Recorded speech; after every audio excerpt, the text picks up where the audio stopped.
Pentakosta, ketika lidah-lidah api bertebaran. Kisah Para Rasul 2 ayat 1 sampai dengan 13. Ketika tiba hari Pentakosta, semua orang percaya berkumpul di satu tempat. Tiba-tiba turunlah dari langit suatu bunyi seperti tiupan angin keras yang memenuhi seluruh rumah di mana mereka duduk. Dan tampaklah kepada mereka lidah-lidah seperti nyala api yang bertebaran dan hinggap pada mereka masing-masing. Maka penuhlah mereka dengan Roh Kudus, lalu mereka mulai berkata-kata dalam bahasa-bahasa lain, seperti yang diberikan oleh Roh itu kepada mereka untuk mengatakannya. Waktu itu di Yerusalem dan diam orang-orang Yahudi yang saleh dari segala bangsa di bawah kolong langit. Ketika turun bunyi itu berkerumunlah orang banyak. Mereka bingung karena mereka masing-masing mendengar rasul-rasul itu berkata-kata dalam bahasa mereka sendiri. Mereka semua tercengang-cengang dan heran lalu berkata, "Bukankah mereka semua yang berkata-kata itu orang Galilea?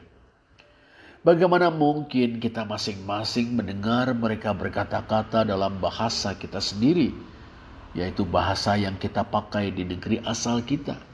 Kita orang Partia, Media, Elam, penduduk Mesopotamia, Yudea dan Kapadokia, Pontus dan Asia, Frigia dan Pamfilia, Mesir, dan daerah-daerah Libya yang berdekatan dengan Kirene, pendatang-pendatang dari Roma.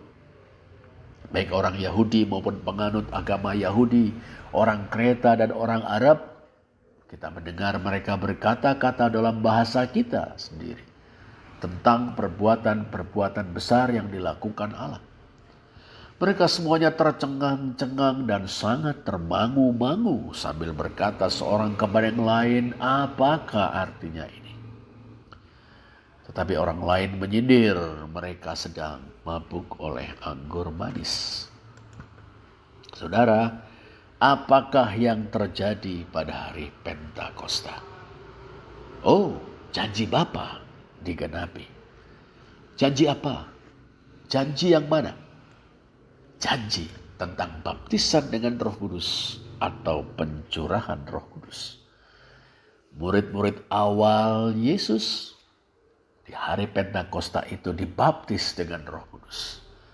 Kemudian orang-orang yang menerima kesaksian mereka, kesaksian murid-murid Yesus itu, percaya kepada Yesus dari Nazaret, Sang Mesias alias Kristus. Dengan jalan itu kerinduan Nabi Musa terpenuhi. Nubuatan Nabi Yeskiel tentang roh yang menyucikan hati umat tergenapi. Nubuatan Nabi Yeremia tentang sebuah perjanjian baru digenapi. Demikian juga nubuatan Nabi Yoel. Melalui rohnya yang kudus Allah tinggal di dalam diri tiap-tiap orang percaya. Melalui rohnya yang kudus Mesias menyertai umatnya.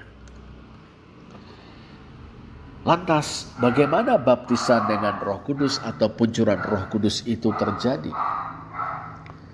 10 hari para murid bertekun dan sehati dalam doa sesuai dengan pesan Tuhan Yesus sebelum kenaikannya ke sorga. Mereka menantikan baptisan atau pencurahan Roh Kudus pada hari Pentakosta, yakni hari ke-50 setelah Paskah orang Yahudi. Yang ditunggu itu datang, yang dinanti menjadi kenyataan. Kedengaran suatu bunyi seperti tiupan angin keras. Datangnya dari langit dan memenuhi seluruh rumah tempat para murid duduk. Kemudian mereka melihat lidah-lidah seperti nyala api yang bertebaran. Diamerizomenai glosai hosai puros. Lidah-lidah seperti nyala api yang bertebaran. Lalu penuhlah mereka dengan Roh Kudus. Eplestesan pantes pneumatos hagiu. Dalam keadaan seperti itu mereka mulai berkata-kata dalam bahasa-bahasa lain. Seperti yang diberikan oleh Roh itu kepada mereka untuk mengatakannya. Apakah yang mereka katakan? Ini. perbuatan-perbuatan besar yang dilakukan Allah. Ta megaleia tuteu, perkara-perkara besar Allah. Kisah Rasul pasal 2 ayat 11. Kita segera menerka, kita segera dapat menduga itulah peristiwa Yesus, perbuatan-perbuatan besar yang dilakukan Allah atau perkara-perkara besar Allah. Peristiwa Yesus yakni pelayanan, sengsara, kebangkitan dan kenaikan Yesus dari Nazaret Sang Mesias. Dalam semuanya itu Allah menyatakan kuasanya. Baik, lalu dalam bahasa apa para rasul itu mengatakannya? Dalam bahasa-bahasa lain atau heteraiglosai, kata Kisah Rasul 2 ayat 4. Tapi bahasa-bahasa lain itu bahasa-bahasa apa? Mungkin dengan serta-merta kita menjawab, oh itu bahasa-bahasa Partia, Media, Elam, Mesopotamia dan seterusnya. Sebagaimana kita baca dalam Kisah Para Rasul 2 ayat 9 sampai dengan 11. Tapi jawaban kita itu rupanya tidak tepat, saudara. Sebab Kisah Para Rasul 2 ayat 9 sampai dengan 11 berkata-kata tentang bahasa yang kita pakai di negeri asal kita. Kata orang-orang Yahudi itu. Perhatikan Kisah Para Rasul 2 ayat 8. Lantas dalam bahasa apa murid-murid Tuhan Yesus berkata-kata tentang perbuatan-perbuatan besar Allah? Untuk menjawab pertanyaan ini saudara, kita perlu mempertimbangkan dua hal. Pertama, lingua franca atau bahasa pengantar. Kedua, gejala diglosia atau gejala dwibahasa. Untuk yang pertama, lingua franca. Orang-orang Yahudi yang hadir di Yerusalem untuk merayakan Paskah dan kemudian Pentakosta terdiri dari orang-orang yang tinggal di tanah air, yaitu Yudea dan Galilea, dan orang-orang Yahudi yang tinggal di perantauan atau diaspora. Orang Yahudi yang tinggal di tanah air tidak asing dengan bahasa Aramik dan bahasa Yunani koine atau bahasa Yunani pasar. Termasuk di antara mereka adalah Yesus dari Nazaret dan murid-muridnya. Sedangkan orang Yahudi yang tinggal di perantauan di sebelah barat tanah air, yaitu Asia Kecil, Afrika Utara, Pontus, Kapadokia, Roma, mereka biasa berbahasa Yunani koine sebagai lingua franca atau bahasa pengantar. Sementara itu orang-orang Yahudi yang tinggal di perantauan sebelah timur tanah air, ada Partia, Media, Elam, Mesopotamia, Arabia dan sebagainya, biasa berbahasa Aramik sebagai bahasa pengantar. Itu yang pertama. Untuk yang kedua mengenai gejala diglosia. Pada abad yang pertama orang Yahudi sudah membedakan atau mereka membedakan bahasa yang digunakan sehari-hari dengan bahasa suci. Bahasa sehari-hari mereka adalah bahasa-bahasa pengantar yang biasa mereka pakai. Bahasa Aramik dan bahasa Yunani. Tapi ada bahasa suci atau Lashon HaKodesh. Orang Yahudi menyebutnya. Lashon HaKodesh adalah bahasa yang dipakai dalam peribadatan. Termasuk saat mendaraskan kitab suci, mengindungkan mazmur, dan memperkatakan perbuatan-perbuatan besar Allah. Bahasa yang dimaksud sebagai bahasa suci itu adalah bahasa Ibrani. Situasinya semakin banyak orang Yahudi terbiasa bahkan fasih berbicara dengan bahasa Arabi dan atau Yunani, tapi semakin sedikit yang mengenal bahasa Ibrani. Para ulama iya, tapi tidak demikian dengan kebanyakan kaum awam. Meski demikian, paham tidak paham, orang wajib menggunakan bahasa Ibrani dalam konteks peribadatan. Nah saudara, sekarang kita dapat dengan lebih memadai menduga bahasa apa yang digunakan oleh murid-murid Tuhan Yesus saat memperkatakan perbuatan-perbuatan besar Allah. Ya, bahasa Aramik dan bahasa Yunani. Dengan perkataan lain, bahasa pengantar, bahasa percakapan sehari-hari. Sudah barang tentu ini membuat orang banyak, Kisah 2 ayat 6, yakni orang-orang Yahudi yang saleh dari segala bangsa di bawah kolong langit, Kisah 2 ayat 5, tercengang-cengang dan heran, Kisah 2 ayat 7. Sangat termangu-mangu, Kisah 2 ayat 12.